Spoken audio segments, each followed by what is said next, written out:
20वीं सदी की शुरुआत तक ब्रिटिशर्स भारत में अपने 200 सालों के राज को टॉलरेंट इंपीरियलिज्म का नाम देकर जस्टिफाई करते आ रहे थे। उनका दावा था कि उन्होंने भारत को कल्चर्ड बनाकर उस पर एहसान किया है, लेकिन वो ये नहीं जानते थे कि भारत की इस धरती ने हजारों साल पहले ही अपने एक गोल्डन एरा को जिया था। उनका एक घमंड तब चकनाचूर हो गया जब 1921 में भारत में वर्ल्ड की one of the earliest civilisation की खोज हुई, जिसे इंडस वैली सिविलाइजेशन के नाम से जाना जाता है।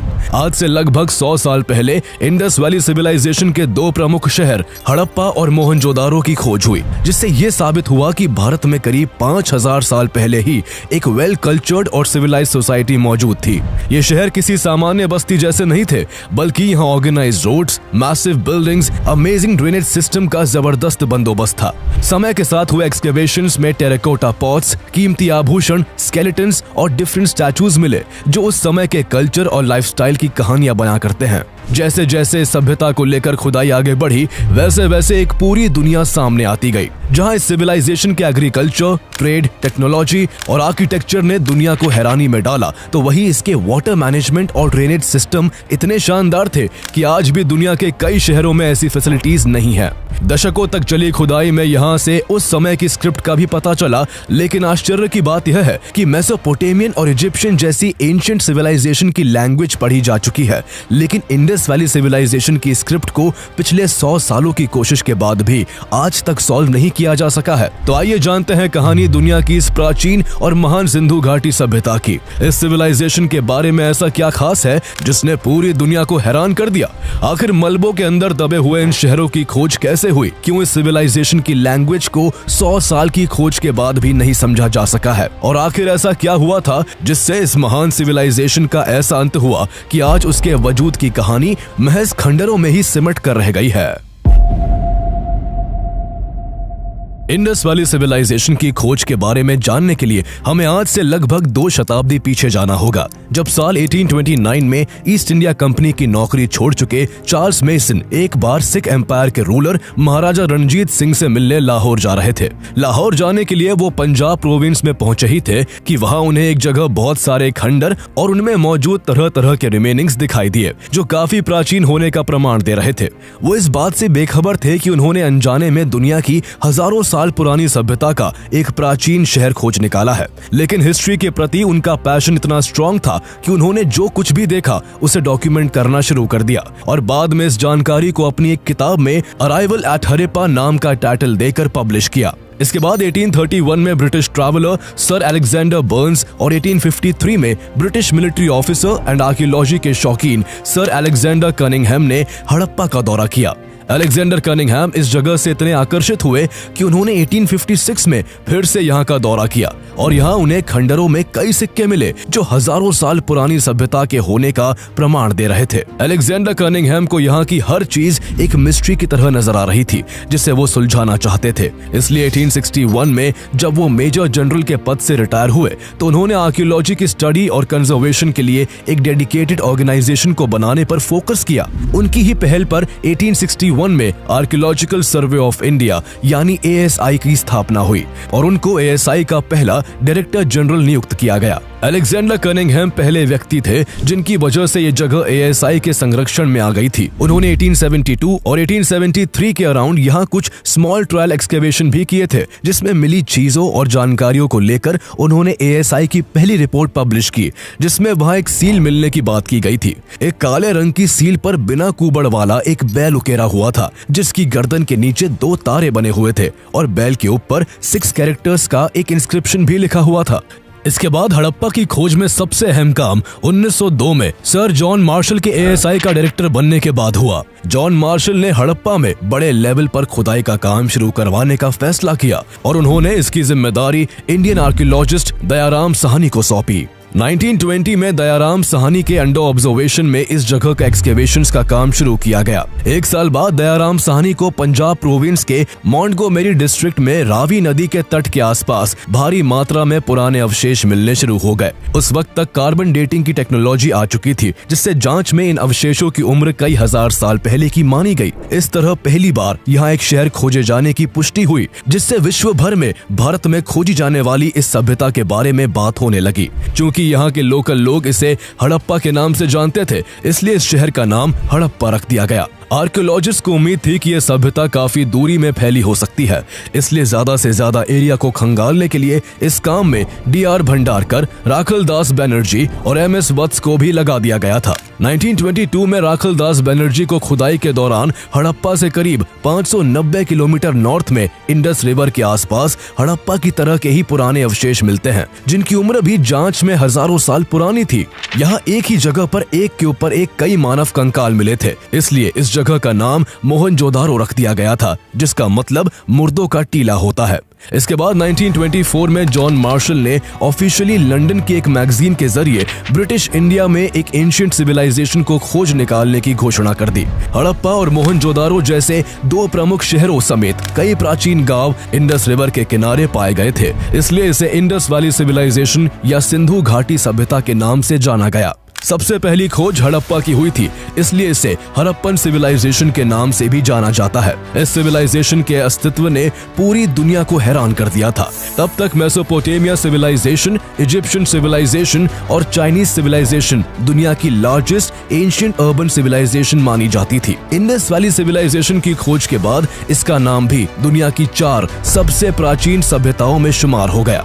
इंडस वैली सिविलाइजेशन को जहां कुछ रिसर्चर्स 5000 साल पुराना मानते हैं, तो वही ऐसे एविडेंस भी देखने को मिले हैं जिससे सिविलाइजेशन को 8000 साल पुराना भी माना जाता है। लगभग 100 साल से इंडस वैली सिविलाइजेशन की साइट्स की खोज होती रही है और तब से अब तक इंडस वैली सिविलाइजेशन की 1400 से भी ज्यादा साइट्स को खोजा जा चुका है, जिनमें से फिलहाल 925 साइट्स इंडिया में और 475 साइट्स पाकिस्तान में है।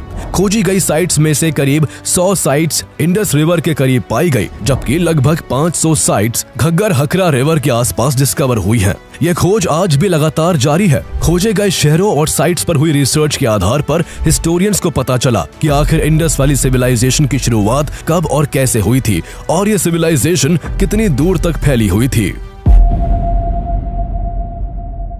मेसोपोटामिया, इजिप्ट और चाइना की सिविलाइजेशंस के मुकाबले में इंडस वैली सिविलाइजेशन सबसे बड़े इलाके में फैली हुई थी। इसके अंडर करीब 12,60,000 स्क्वायर किलोमीटर का एरिया था, जो आज के इंडिया, पाकिस्तान और अफगानिस्तान तक फैला हुआ था।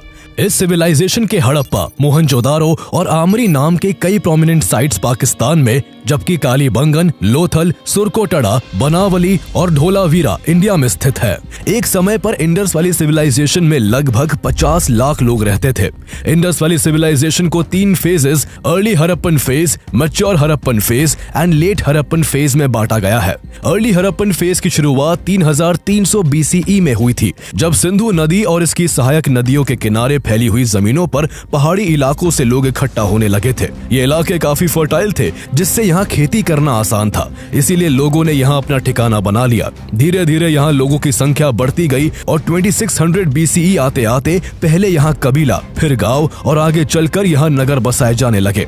2600 BCE से 1900 BCE के बीच के समय को मैच्योर हड़प्पन फेज कहा जाता है, जिसे इसका गोल्डन एरा माना जाता है। इसी दौरान हड़प्पा, मोहनजोदारो और लोथल जैसी जगह बड़े अर्बन सेंटर्स में ट्रांसफॉर्म हुई थी। इंडस वैली सिविलाइजेशन के शहर एक इंटरेस्टिंग पैटर्न के साथ बने होते थे। हर नगर में 2 मेजर सेगमेंट्स होते थे। पहला लोअर माउंट, जो कि मुख्य शहर था, जहां लोगों के रहने के लिए घर थे, और दूसरा अपर माउंट, जो हायर ग्राउंड पर बना होता था। अपर माउंट में सभी मुख्य इमारतें मौजूद होती थी, जहां मार्केट प्लेस, वर्कशॉप्स और मीटिंग प्लेसेस का बंदोबस्त होता था। यहाँ कई गोदाम भी होते थे, जिनमें उपजाए गए अनाजों को स्टोर किया जाता था। हालांकि कुछ विशेषज्ञों के अनुसार अपर माउंट पब्लिक गैदरिंग्स के लिए नहीं, बल्कि एलीट क्लास के लोगों के रहने के लिए था। अपर माउंट और लोअर माउंट के चारों तरफ बाउंड्री वॉल्स होती थी, ताकि शहर को वाइल्ड एनिमल्स और फ्लड से बचाया जा सके। ये प्लानिंग और डिजाइन इंडस वैली सिविलाइजेशन की एडवांस इंजीनियरिंग और अर्बन प्लानिंग स्किल्स को दर्शाता है। यहाँ के घरों का स्ट्रक्चर भी काफी दिलचस्प था। घरों को ब्लॉक्स के आकार में बनाया गया था और इन ब्लॉक्स के बीच में लोगों के आने जाने के लिए काफी चौड़े रास्ते बनाए गए थे। घरों को बनाने के लिए ईंटों का इस्तेमाल किया जाता था और हर ईंट का सिमिलर डायमेंशन होता था। हर घर के अंदर कॉर्नर में एक बाथरूम होता था और बाथरूम से एक नाली निकलती थी जो शहर के नीचे बनी नालियों के मेन नेटवर्क से जाकर मिलती थी, जो पूरे शहर के पानी और कीचड़ को बाहर ले जाती थी। यहाँ का ड्रेनेज सिस्टम इतना शानदार था कि आज भी दुनिया के कई शहरों में पानी निकालने की इतनी शानदार फैसिलिटीज नहीं है। ड्रेनेज सिस्टम के साथ साथ इंडस वैली सिविलाइजेशन में वाटर रिसोर्सेज की व्यवस्था और उसका रखरखाव भी काफी कमाल का था। जगह जगह साफ पानी के लिए कुएं होते थे जिसे लोग पीने और खाना बनाने के लिए इस्तेमाल करते थे। मोहनजोदारो में एक्सकेवेशन के दौरान एक बड़ा जलकुंड भी मिला जिसे द ग्रेट बाथ के नाम से जाना जाता है। द ग्रेट बाथ शानदार ईंटों से 897 स्क्वायर फीट का बना हुआ था जिसकी गहराई करीब 8 फीट थी। यह bath house religious and social activities के लिए यूज होता था। यहाँ पास ही एक कुआं भी था जहाँ से इसमें रेगुलरली फ्रेश वाटर भरा जाता था और साथ ही कपड़े बदलने के लिए यहाँ पास ही चेंजिंग रूम्स भी हुआ करते थे। इसके अलावा फ्यूचर में पानी के क्राइसिस से बचने के लिए यहाँ के सभी शहरों में कई जगह पानी को स्टोर किया जाता था। धोलावीरा शहर में इस तरह के 16 रिजर्वॉयर्स और वाटर चैनल्स देखने को मिले जिनमें बाढ़ और नदियों के पानी को स्टोर किया जाता था। उस एंशिएंट टाइम में भी Indus valley civilisation civic sense के मामले में अपने टाइम से काफी आगे थी। यहाँ के लोग हाइजीन का खास ध्यान रखते थे। जगह जगह स्ट्रीट्स के किनारे कूड़ा फेंकने के लिए डस्टबिन रखे होते थे और जरूरी निर्देशों के लिए साइन बोर्ड्स का भी इस्तेमाल किया जाता था। एक ऑर्गेनाइज्ड वे ऑफ लाइफ होने के बावजूद हड़प्पन सिविलाइजेशन में किसी रूलर या गवर्निंग सिस्टम के होने का कोई एविडेंस देखने को नहीं मिलता। स्टडीज के हिसाब से तब के लोग मिलजुल कर एक समान तरीके से रहते थे। उनकी ना तो कोई आर्मी थी और ना उनके पास लड़ाई के हथियार थे।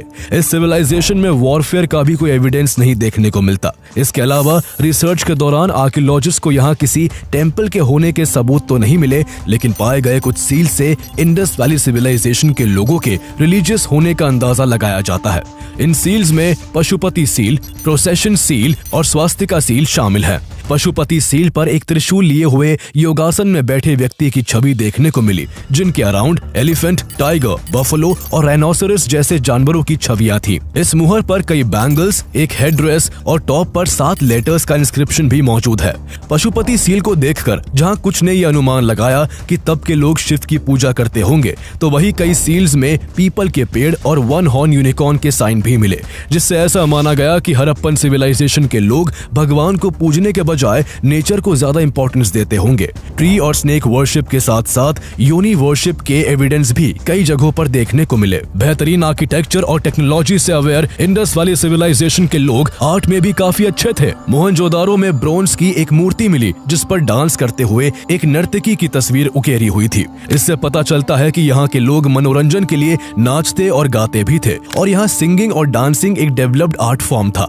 लोग मिट्टी, पत्थर और मेटल्स का यूज करके ज्वेलरीज, टॉयज और बर्तन बनाते थे। यहाँ पत्थर से बने औजारों का इस्तेमाल होता था। साथ ही लोग गोल्ड, सिल्वर, कॉपर, लेड और ब्रॉन्ज के बारे में भी जानते थे। गोल्ड, सिल्वर और कीमती पत्थरों के उपयोग से कई तरह के सुंदर आभूषण भी बनाए जाते थे। सिंधु घाटी सभ्यता के लोग अपने लाइवलीहुड के लिए मेनली एग्रीकल्चर और ट्रेड पर निर्भर थे। यहाँ गेहूं, जौ, दाल, सरसों, सब्जी और मसाले की खेती की जाती थी। इंडस वैली के लोग पहले ऐसे लोग थे जिन्होंने सबसे पहले कॉटन का इस्तेमाल किया था। फार्मर्स कॉटन को स्पिन और वीव किया करते थे और लोगों में ऊन के कपड़े पहनने का चलन था। खेती के साथ साथ लोग पशुपालन भी करते थे। ऊंट, भैंस, बकरी, कुत्ता और बिल्ली जैसे जानवरों को पाला जाता था और बैलों से खींची जाने वाली गाड़ियां भी चलाई जाती थी। इसके अलावा लोग बिजनेस के मामले में भी काफी अच्छे थे। ये लोग सिर्फ आपस में ही बिजनेस नहीं करते थे बल्कि इनका व्यापार ग्लोबल लेवल तक फैला हुआ था। उस दौरान जो कंटेम्प्रेरी मेसोपोटामियन सिविलाइजेशन थी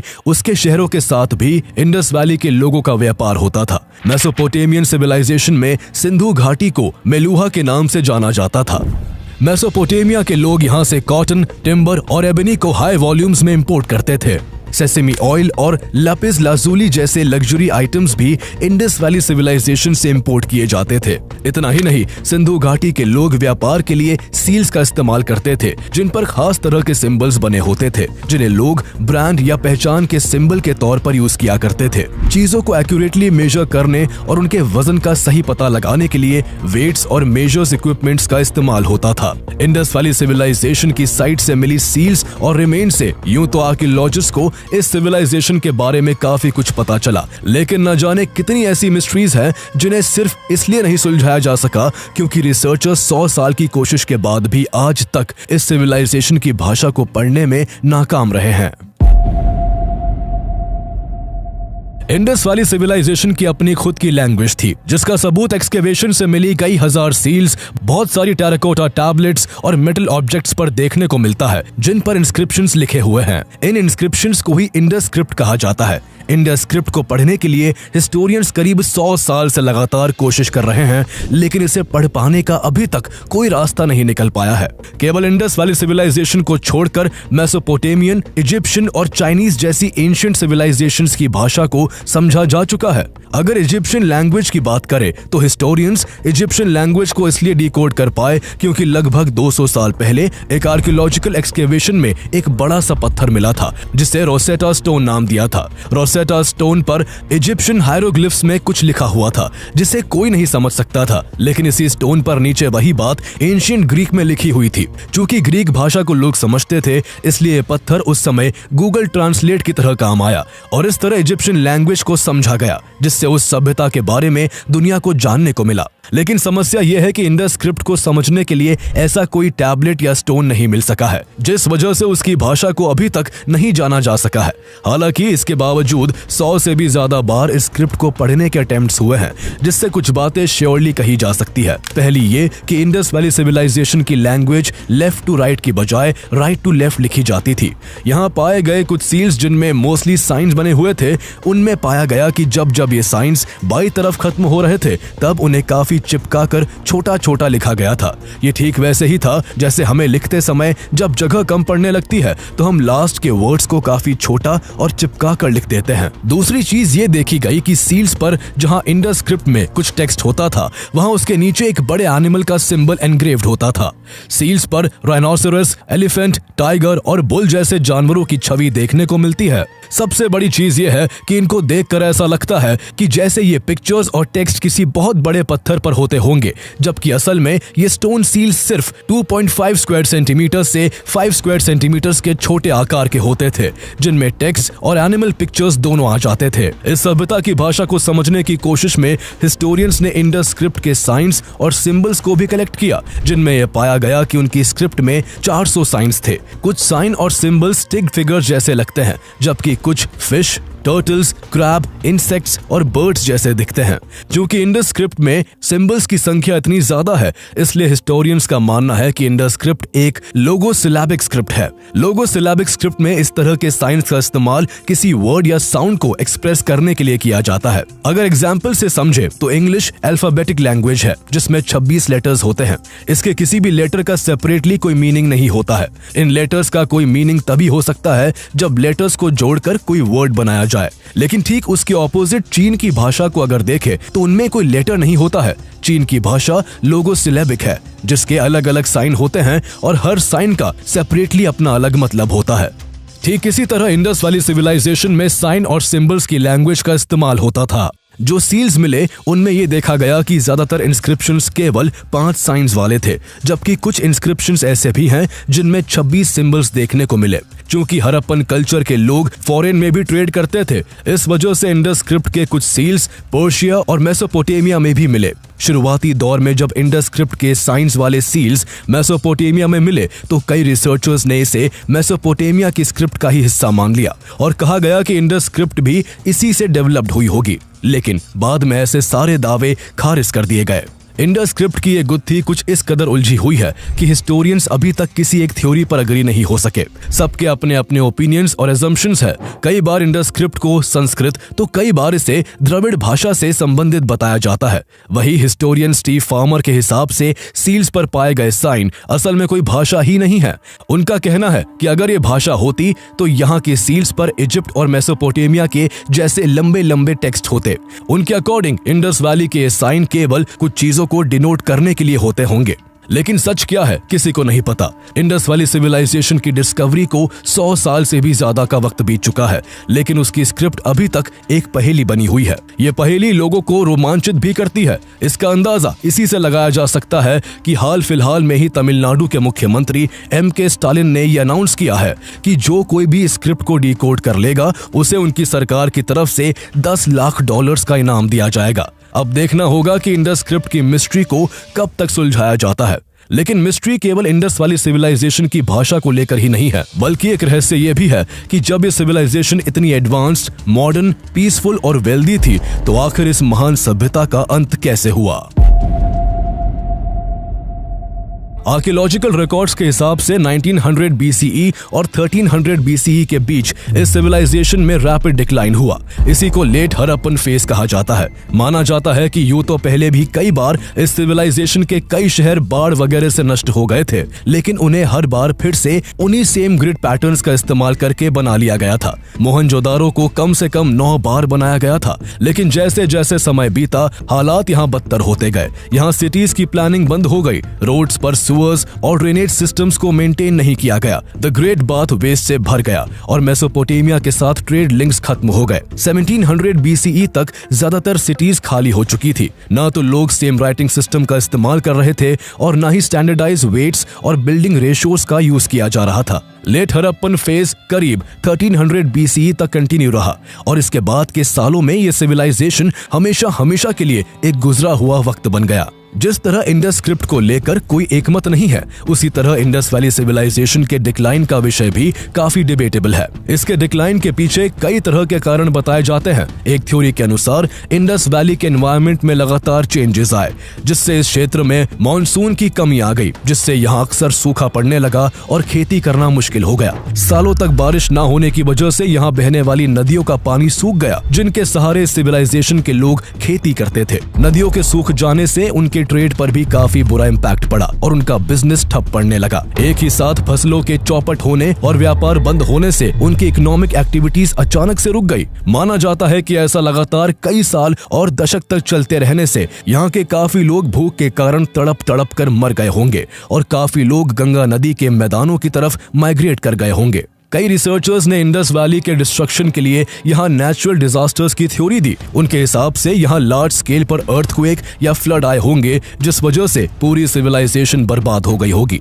एक थ्योरी के हिसाब से यहाँ कोई महामारी हुई होगी, जिसे कंट्रोल न कर पाने की वजह से इस सभ्यता का अंत हुआ होगा। समय के साथ ये सेटलमेंट्स जमीन में दबते चले गए और उनके ऊपर नए शहर और नई सभ्यताएं जन्म लेने लगी। इसके अलावा ये भी माना जाता है कि इंडस वैली के वेस्ट में स्थित पहाड़ियों से आर्यंस ने यहाँ की टेरिटरी पर आक्रमण किया होगा। क्योंकि यहाँ के लोग शांति प्रिय थे, इसलिए वो आर्यंस का मुकाबला नहीं कर पाए होंगे और आर्यंस ने आसानी से उनकी आबादी को मार गिराया होगा। इस इन्वेजन के चलते जहाँ काफी लोग मारे गए होंगे, तो वही काफी लोग डर की वजह से यहाँ से भाग गए होंगे। लेकिन ये सब महज थ्योरीज है। सच्चाई क्या है आज तक किसी को नहीं पता। इंडस वैली सिविलाइजेशन की खोज को 100 साल से भी ज्यादा हो गए हैं, लेकिन अब भी दुनिया इस सभ्यता की ऐसी ही बहुत सी बातों से अनजान है। सोचने वाली बात यह है कि अभी तक जो कुछ इस सिविलाइजेशन के बारे में पता चला है, जब उसने दुनिया को इतना हैरान कर दिया, तो वही जब इसकी स्क्रिप्ट और बाकी चीजों को सुलझा लिया जाएगा, तब ना जाने इस ग्रेट सिविलाइजेशन के कौन कौन से रहस्य पता चलेंगे। देखने वाली बात होगी कि आज इतनी एडवांस एक्सकेवेशन टेक्नोलॉजी होने के बाद